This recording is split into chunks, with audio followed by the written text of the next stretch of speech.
പരിശുദ്ധ കുർബാന മാത്രം ഭക്ഷിച്ച് ജീവിക്കുന്ന ഒരാളെക്കുറിച്ച് കേട്ടിട്ടുണ്ട്. വേറൊന്നും കഴിക്കാറില്ല, പരിശുദ്ധ കുർബാന മാത്രമേ കഴിക്കാറുള്ളൂ. അങ്ങനെ വർഷങ്ങളായിട്ട് അദ്ദേഹം ചെയ്യുന്നു എന്നാണ് കേട്ടിരിക്കുന്നത്. അപ്പോൾ നോയമ്പുമായിട്ട് ബന്ധപ്പെട്ടൊരു സ്റ്റോറി ചെയ്യാൻ വേണ്ടി ഞാൻ അദ്ദേഹത്തിൻ്റെ നമ്പർ തപ്പിയെടുത്തു. എന്നിട്ട് ഇന്നലെ രാവിലെ വിളിച്ചു. അപ്പോൾ ഞാൻ ആദ്യം ചോദിച്ചത്, ബ്രദറെക്കുറിച്ച് ഇങ്ങനെ കേട്ടിട്ടുണ്ട്, പരിശുദ്ധ കുർബാന മാത്രമാണ് ഇപ്പോഴും കഴിക്കുന്നത്. അപ്പോൾ അദ്ദേഹം പറഞ്ഞു ദൈവം സഹായിക്കുന്നു. അപ്പോൾ ഞാൻ പറഞ്ഞു ഒരു സ്റ്റോറി ചെയ്യാനാണ്, നോയമ്പ് കാലത്ത് ആൾക്കാർക്കൊരു ഇൻസ്പിറേഷൻ ആയിരിക്കും. അപ്പോൾ അദ്ദേഹം പറഞ്ഞു, അച്ഛാ അതെൻ്റെ സ്വകാര്യമാണ്, പരസ്യം ആഗ്രഹിക്കുന്നില്ല. എനിക്ക് അദ്ദേഹത്തോട് വല്ലാത്തൊരു ബഹുമാനം തോന്നി, എന്നോട് നല്ല ദേഷ്യം തോന്നി. കാരണം അയാളുടെ സ്വകാര്യതയിൽ ഞാൻ എന്തിനാ കയറാൻ നോക്കി. ഇയാൾക്ക് ഈശോയുള്ള പ്രണയം എത്ര കടുപ്പമാണ്. എനിക്ക് ഈശോ മാത്രം മതി, ഈശോയെ തിന്നാൽ മാറുന്ന വിശപ്പ് എനിക്കുള്ളൂ എന്ന് മനസ്സിലാക്കിയ ഒരാൾ.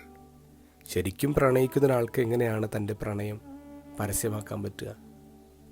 എൻ്റെ ഗോസ്പലിൽ അതല്ലേ പറയാം, നിങ്ങൾ പ്രാർത്ഥിക്കുമ്പോൾ, നിങ്ങൾ ഉപവസിക്കുമ്പോൾ, നിങ്ങൾ ദാനധർമ്മം കൊടുക്കുമ്പോൾ ആരും അറിയണ്ട. ഒരു കാമുകൻ കാമുകിയോട് ഇങ്ങനെ പറയോ, ഞാൻ നിനക്ക് വേണ്ടി എത്ര സമയം മാറ്റിവെച്ചേ, ഞാൻ നിനക്ക് വേണ്ടി എത്ര ഇഷ്ടങ്ങളാണ് മാറ്റിവെച്ചത്, ഞാൻ നിനക്ക് വേണ്ടി എന്തോരം പണമാണ് ചിലവാക്കിയത്. ശരിക്കും പ്രണയിക്കുന്ന ഒരാൾക്ക് അങ്ങനെ പറയാൻ പറ്റില്ല. അപ്പോൾ ഇത് പ്രണയകാലമാണ്.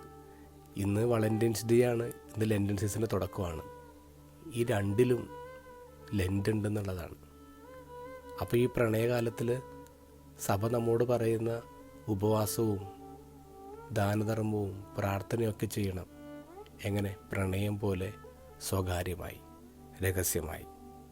സങ്കീർത്തനം 73:25, സ്വർഗത്തിൽ അങ്ങല്ലാതെ ആരാണ് എനിക്കുള്ളത്, ഭൂമിയിൽ അങ്ങയല്ലാതെ ഞാൻ ആരെ ആഗ്രഹിക്കുന്നില്ല.